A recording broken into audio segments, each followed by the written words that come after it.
Many civilizations after the flood would arise very quickly. If you got a bunch of smart people, Noah's sons, having 15, 20 kids per family or whatever, and they're going to go off to this area and they're going to build their own civilization. Well, it wouldn't take them long as they've got high IQ. They might not have all the technology. They might have to make stone tools at first, until they can dig a hole to find the iron to melt it down to make the steel tools. They would know how to do it. It's kind of a Gilligan's Island situation. But within 50 years, you could build a civilization. You look at Robinson Crusoe, lands on an island. Say after 20 years, he's got a whole, got a farm, got a house, got a fort, did it all himself, So yeah, it doesn't, especially you get smart people in situations like that, you can build a civilization in a hurry. It's interesting, if you study history, all of the ancient civilizations, the Babylonians, the Sumerians, the Greeks, or the Chinese, they just arose out of nowhere. Poof, there's a civilization.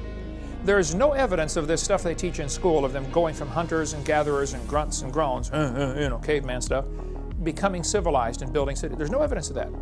The farther back you go, it's all of a sudden, poof, there's the beginning of the Egyptian civilization, the beginning of the Chinese civilization, just like they moved in and built it. This iron pot, we've got a model of it here, was found inside a lump of coal.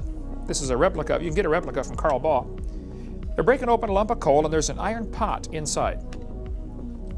They examine the coal that comes out and it's molded right to the pot on both sides. I mean, the coal formed around the iron pot. What would you conclude? That a coal miner dropped it?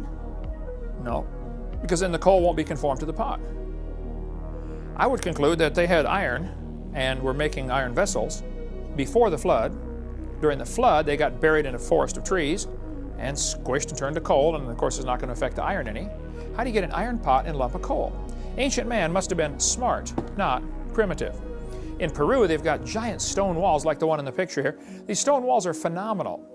Some of the rocks in there are so huge, we can't even move them today. One of the stones down in Peru weighs 20,000 tons. Now, to give you an idea how big that is, the largest crane on Earth today can lift 3,000 tons. I think they just built one in Japan, if I recall, for unloading ships. I just heard about it in 2003 or 4, that can lift 6,000 tons. What is truly impossible about the block is that it's the size of a 5-story house and weighs 20,000 tons. We have no combination of machinery today that could dislodge such a weight, let alone move it. We can't even break it loose from the ground, let alone move it. We can't do it. This is a little zinc and silver vessel, was found inside rock, supposed to be 600 million years old. There's a great article in The Puzzle of Ancient Man about the little device found in a ship that was sunk in 100 BC in the Aegean Sea, which is right next to Greece. Okay? It's got an analog computer on board. How on earth did they know about analog computers in 100 BC? It's called the Antikythera device, Antikythera mechanism.